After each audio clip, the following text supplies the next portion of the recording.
안녕하세요. 이창규 목사입니다. 신약성경 파노라마.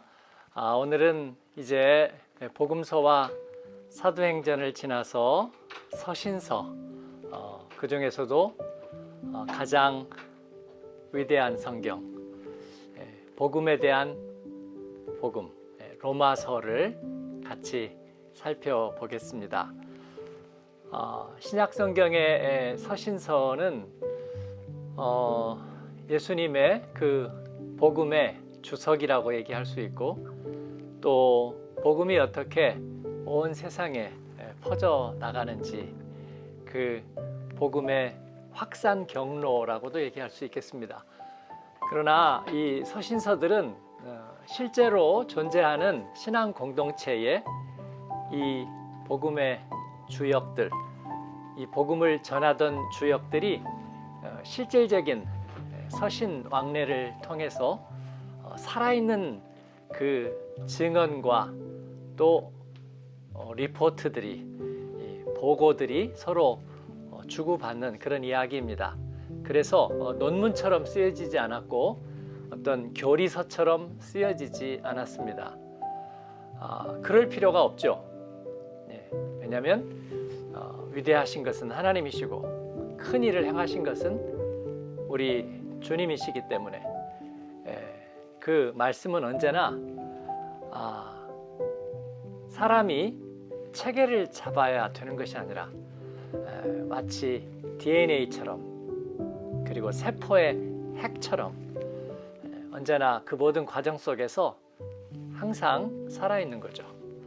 그래서 편지가 주고받고 소식이 오고 가지만, 그리고 작은 기록들이, 또 그들이 복음을 전하면서 좌초에 부딪히고 옥에 갇히고 또 박해를 받고 어려움을 당하고, 그러나 그 가운데서도 하나님의 좋은 소식은 그 원형이 보존된다는 거죠. 원형 불변의 법칙이라고 할까요? 그 중에서도 이 로마서는 주후 57년경에 아마도 고린도에서 바울 사도가 기록한 로마 교회에 보내는 편지로 알려져 있습니다. 16장에 걸쳐서 쓰여진 이 로마서는 1장부터 8장까지, 그리고 9장부터 16장까지 이렇게 크게 두 단원으로 구별할 수 있겠습니다. 먼저 여러분이 관심이 멀어지기 전에 한 가지 다짐을 받고 싶은 것은 로마서 1장부터 8장까지를 여러분이 자주 읽으시라는 것입니다. 그런데 아마 쉽지는 않을 거예요. 로마서에는 독특한 용어들이 있고, 그리고 표현 방식이 있습니다. 그래서 읽다 보면 약간 오리무중, 알쏭달쏭, 그리고 복잡다단, 또 뭐가 있을까요? 그렇게 되기가 쉬워요. 그래서 와 이리 복잡하노, 이게 무식이고, 그런 생각을 할 수도 있거든요. 그래서 제가 오늘 그 몇 가지 열쇠를 알려드리려고 합니다. 20-30분 만에 로마서 전체를 얘기한다는 것은 어차피 불가능한 노릇이니 그 핵심적인 열쇠 몇 가지를 알려드리고, 로마서 1장 8장은 예수님의 복음이 수평적으로 세상에 어떻게 퍼져나가는지 그 이야기가 아니라 우리의 내면 속으로, 우리들의 삶 깊은 곳으로 스며들어서 그 죄를 이기는 복음의 그 능력이 어떻게 이루어지는지를 굉장히 심층적으로 우리들에게 보여줍니다. 우리가 의사도 아니고 왜 거기까지 알아야 되는가? 그런데 그 복음이 우리 안에 깊이 들어가는 그 길을 따라가다 보면 놀라운 일들을 우리가 많이 경험하게 되는 거예요. 그 F.F. 브루스라고 하는 사람은 이를 그렇게 얘기했어요. 로마서를 사람들이 공부하기 시작하면 무슨 일이 일어날지를 모른다. 그러니까 굉장히 조심해야 된다. 그렇습니다. 그 유명한 사람들, 마틴 루터도 이 로마서에서 읽다가 큰일이 났거든요. 그리고 요한 웨슬레, 존 웨슬리도 역시 이 로마서를 공부하다 큰일이 났고, 이 성 어거스틴도 로마서를 읽다가 그의 생애가 자기의 예정과 달리 바뀌는 그런 놀라운 일들이 일어났습니다. 이 사람들이 대표적인 사람들이지만 그 외에도 얼마나 많은 사람들이, 저에게도 무명이지만 로마서는 지울 수 없는 흔적을 남기고 깊은 변화의 그런 변곡점을 만들었다고 그렇게 고백드릴 수 있겠습니다. 그러면 이 로마서를 통해서 변화된 사람들은 어디에서 부딪혔을까 하는 거죠. 마틴 루터는 수도사가 되었었죠. 그래서 그가 수도사가 되어서 하나님께 헌신하고 좋은 믿음을 가지기 위해서 애썼는데, 그가 가졌던 하나의 걸림돌은 뭐냐면 그 하나님의 공의였습니다. 하나님의 공의는 이 세상에 의로운 기준이 되기보다 이 마틴 루터에게는 너무나 마음의 짐이 되고 멍해가 되었습니다. 그래서 그는 하나님의 의라는 말을 righteousness of God, 디카이오스네 데우, 그 하나님의 의라는 말이 그에게는 천둥처럼 다가왔고, 그래서 자기는 그를 너무 증오하게 됐다고 그렇게 고백하거든요. 그러면서 로마서를 공부하고 묵상하는 중에 의인은 믿음으로 말미암아 살리라, 그리고 하나님의 의가 예수 그리스도 안에서 새로운 모습으로 주어졌다는 걸 그 루터가 발견하게 되면서 그는 다시 태어났고 열린 문을 통해 낙원에 들어가는 경험을 하게 됐다. 그래서 그는 대단히 자유함을 느끼게 되었다, 그렇게 얘기하고 있습니다. 이는 웨슬레도 마찬가지죠. 하나님을 위해서 홀리클럽을 만들고 그 옥스퍼드 출신의 그는 경건하게 세상을 변화시키고자 하는 꿈을 꿨지만, 그러나 돌아온 것은 실패와 두려움이었죠. 그러면서 올더스케이트 거리에서 그는 로마서를 만나게 되죠. 그래서 내가 복음을 부끄러워하지 아니하나니, 복음은 모든 믿는 자에게 구원을 주시는 하나님의 능력이 됨이라. 이 말씀에 복음에는 하나님의 의가 나타나서 믿음으로 믿음에 이르게 하나니, 기록된 의인은 믿음으로 말미암아 살리라. 그 말씀에 부딪히면서 그의 생애는 변화되죠. 이런 귀중한 변화의 체험이 이 로마서를 통해서 이루어진다고 하는 거죠. 그래서 이제 이 로마서의 핵심 주제들을 몇 가지로 나누어서 우리가 생각해 볼 텐데, 그러기 전에 로마서 1장부터 8장까지를 읽으면서 여러분이 그 마음이 멀어지지 않기 위한 방법 제가 알려드리겠습니다. 먼저 이 로마서를 읽을 때는 중요한 것이 몇 가지 핵심적인 용어를 귀를 기울여야 합니다. 그리고 거기에 주의를 가져야 하는 거죠. 그래서 로마서를 읽을 때 1장부터 이제 8장까지 일단은요. 그 다음에 8장까지가 잘 읽혀지면 9장부터 16장까지는 쉽게 읽혀져요. 그리고 계속 같은 용어들이 반복되기 때문에, 그래서 제가 말씀드리는 용어에 성경에 이렇게 줄을 치세요. 성경은 거룩한 책인데 어떻게 줄을 치느냐 상관없어요. 성경은 될 수 있으면 더럽게 읽는 것이 좋습니다. 그래서 각각 색으로 쓰고, 또 색 있는 걸로 치면은요 종이가 얇아가지고 뒤에도 막 이렇게 나오거든요. 상관없어요. 정 안 보이게 되면 새로 사면 됩니다. 성경을 아무리 많이 새로 사도요 괜찮아요. 그래서 자녀에게도 주고 또 선물하면 되거든요. 그래도 너무 많이 사지는 않아요.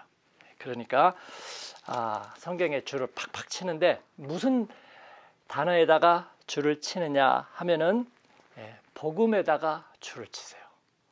이 복음의 줄을 치게 되면요,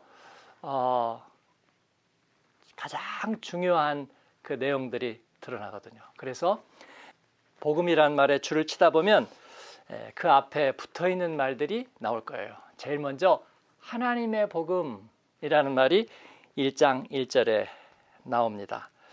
예수 그리스도의 종 바울은 사도로 부르심을 받아 하나님의 복음을 위하여. 그리고 그 다음 쭉 내려가다 보면 9절에 보면 그의 아들의 복음 안에서라는 얘기가 나옵니다.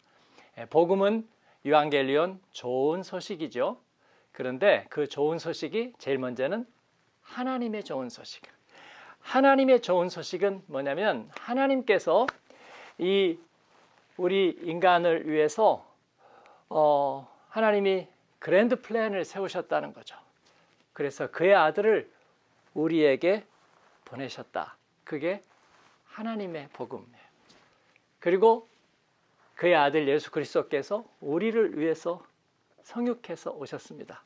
그리고 그가 행하신 일, 그게 그의 아들의 복음입니다. 그리고 2장 16절에 가면 사도 바울은 나의 복음이라고 얘기합니다. 그 복음이 하나님으로부터 예수 그리스도를 통해서 우리 안에 들어와서 나에게 실제로 좋은 소식이 되었다. 그래서 나의 복음이에요.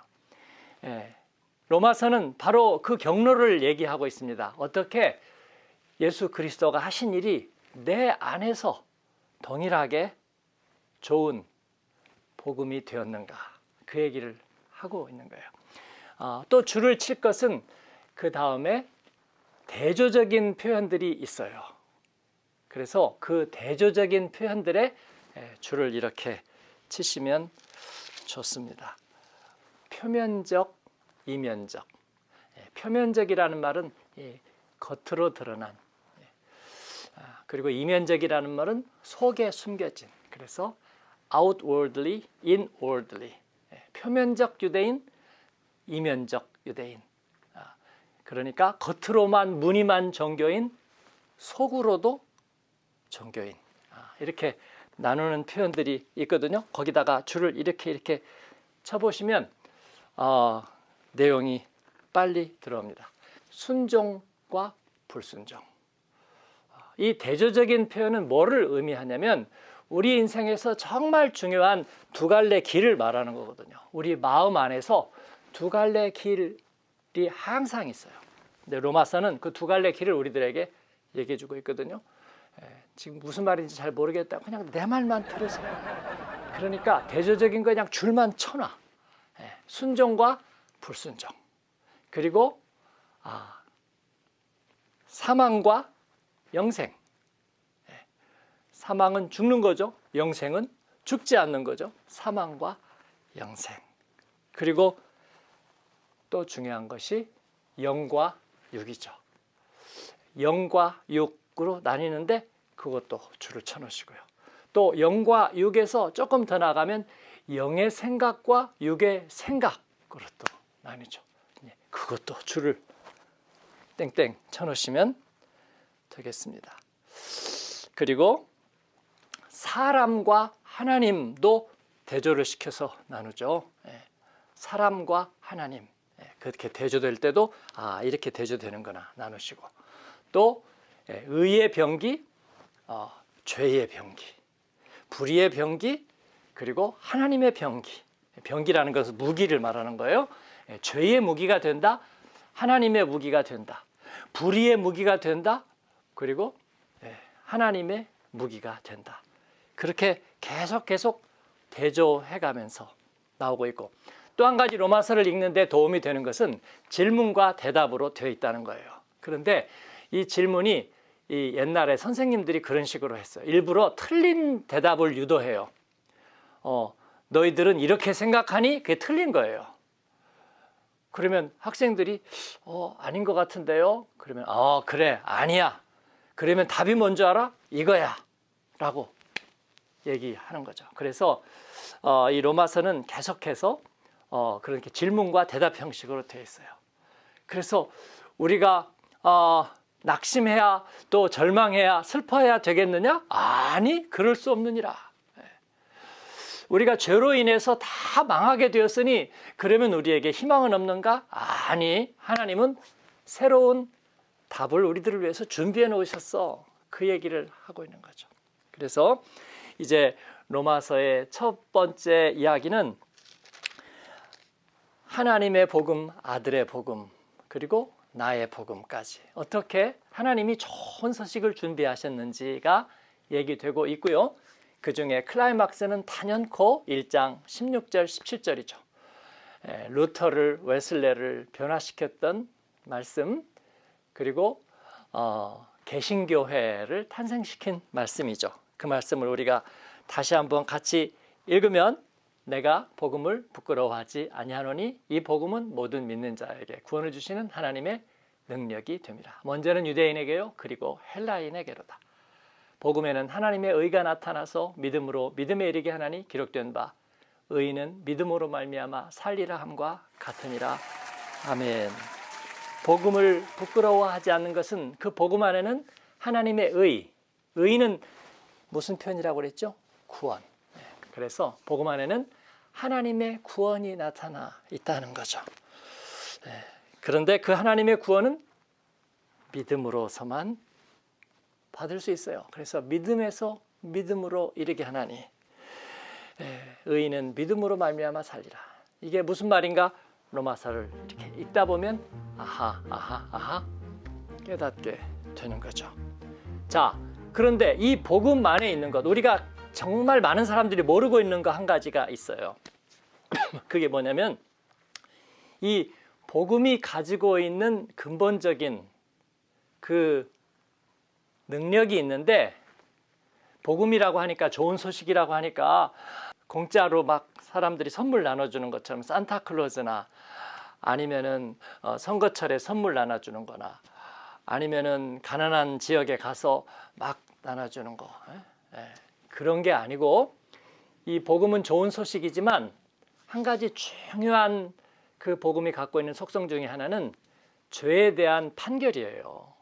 죄에 대한 판결. 그래서 왜 좋은 소식이 필요하게 됐느냐면 우리 인간이 하나님을 떠났거든요.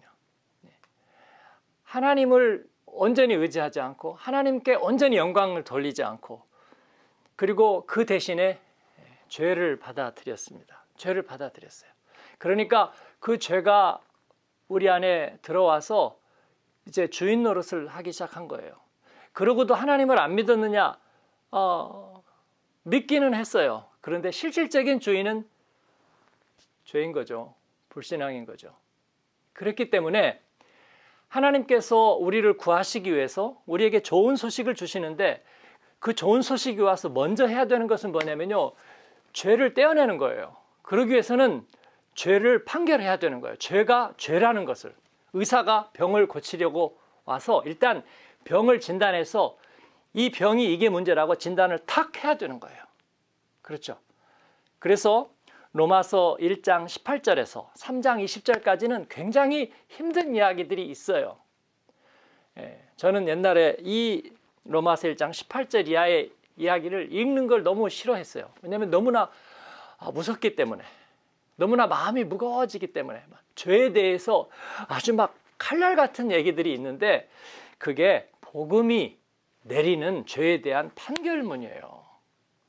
그래서 복음하면 아무나 오게 수고하고 무거운 짐진 자들아 다 내게로 오라, 내가 너희를 쉬게 하리라. 그래서 다 끝나는 줄 알았는데 그게 아니고 이 복음 안에는 죄에 대한 판결이 들어있다는 거죠.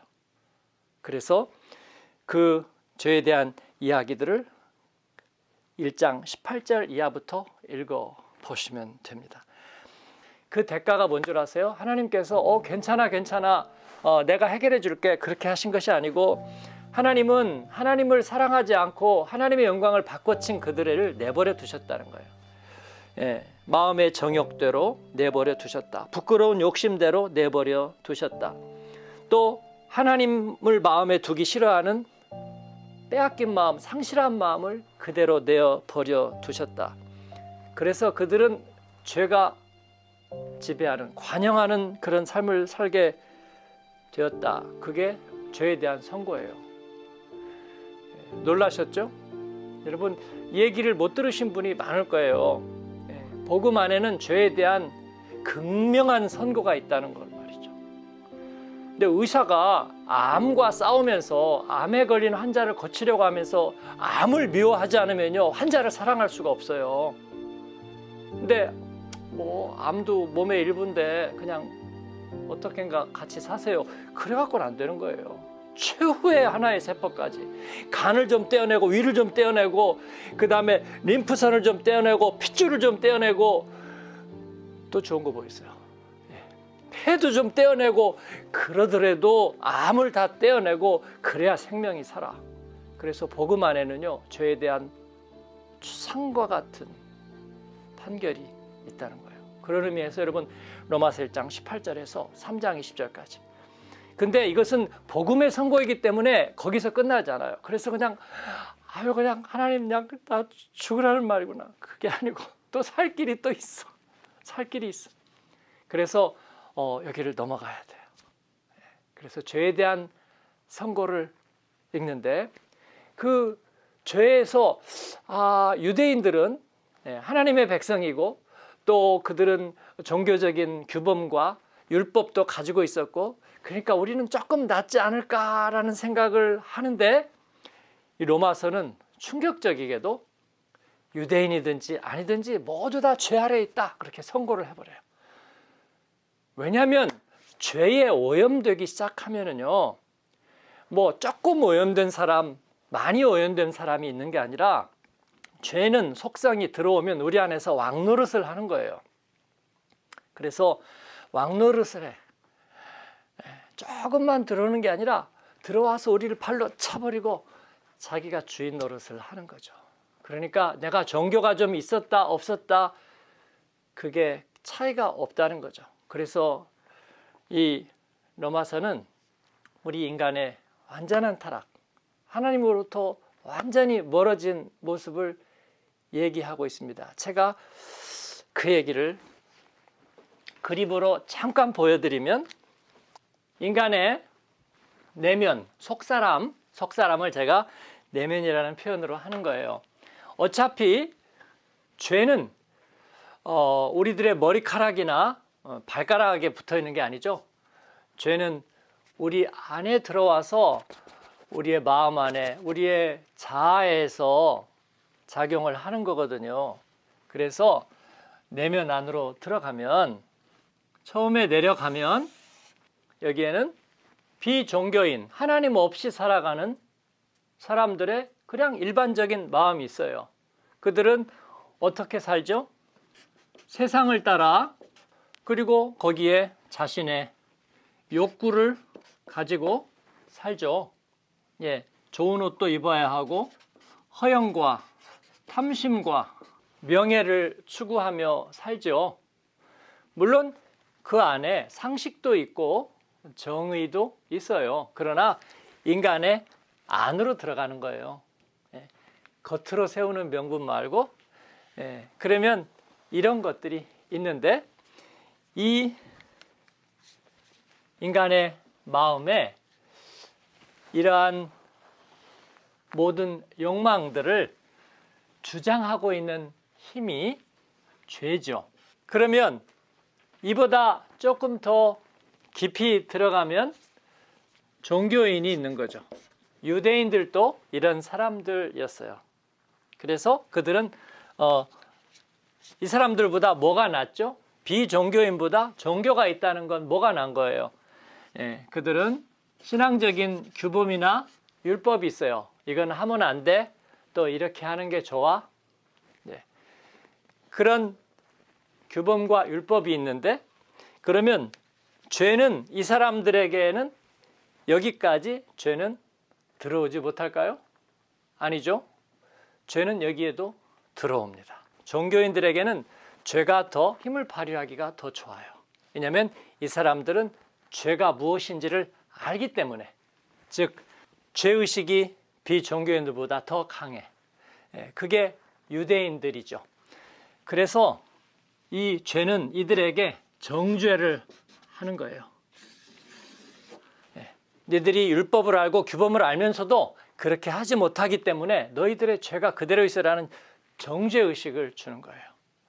그래서 로마서가 얘기하는 유대인이나 이방인이나 종교가 있는 사람이나 없는 사람이나 모두 다 죄 아래에 있다 하는 것은 뭐냐면 그들이 하나님을 인정하거나 율법을 가지고 있다는, 종교를 가지고 있다는 것만으로 그들이 그 죄의 힘에서 벗어나기는 어렵다는 거예요. 그들의 빼앗긴 마음, 어두워진 마음, 그리고 그들의 죄에 사로잡힌 마음이 해결되기 어렵다는 거죠. 그러면 우리가 죄 아래서 다 죽게 된 거죠. 왜냐하면 죄는 어떤 속성을 가지고 있느냐면 왕노릇하는 속성을 가지고 있어요. 그래서 죄가 왕노릇을 하는 거예요. 그래서 우리 마음속에 다 평화를 뺏어요. 그래서 다 사형수로 만들어 놓는 거죠. 마음속에서. 로마서는 그 사실을 우리들에게 얘기하고 있습니다. 평화가 하나도 없다고요. 한 가지로 무익하게 되고 다 썩어지게 되었다는 얘기를 하고 있어요. 너무나 마음이 무겁죠. 그런데 하나님께서는 하나의 새로운 하나님의 의, 하나님의 구원을 준비하셨다. 그게 3장 21절, 22절에 나오는 말씀이죠. 하나님은 새로운 의를 준비하셨다. 새로운 구원을 준비하셨다. 즉 예수 그리스도를 믿음으로 말미암아 모든 믿는 자에게 미치는 하나님의 의, 하나님의 구원이라. 이 밑으로 내려오는 거죠. 죄가 더 이상 영향을 못 미치는 깊은 곳에 예수님의 은혜가, 십자가에서 주신 예수님의 은혜가 비종교인, 종교인의 생각을 넘어서 저 깊은 곳에 복음의 능력이 미치는 자리는 여기인 거예요. 그래서 더 이상 죄가 여기까지 미치지 못해요. 왜 죄가 미치지 못하냐면 이 복음의 능력이 있는 곳에서는 내 자신이 같이 죽어버렸기 때문이에요. 십자가에서 내 자신이 죽어버렸기 때문에 내가 죽어버린 곳에는요, 죄가 오지를 못해요. 이 종교인의 문제는 아직도 내가 살아있는 거예요. 내가 중심이 된 거예요. 그러니까 죄가 나한테 와서 들러붙어. 그래서 끊임없이 나를 정죄하고 미혹하는 거예요. 그런데 예수님의 십자가 은혜를 받은 사람은 자기 자신이 죽어버려요. 그렇기 때문에 죄가 내가 죽은 사람한테는 어떻게 해볼 수가 없어. 그러면 죄가 왕노릇하던 자리를 누가 왕노릇하느냐? 바로 하나님의 은혜가 왕노릇해요. 그래서 로마서 5장에 보면 이제 은혜가 왕노릇한다. 그 얘기가 나오는 거예요. 자, 처음엔 알쏭달쏭했지만 이제 조금 이해가 되기 시작하리라고 생각해요. 그래서 여기까지의 대표적인 사람,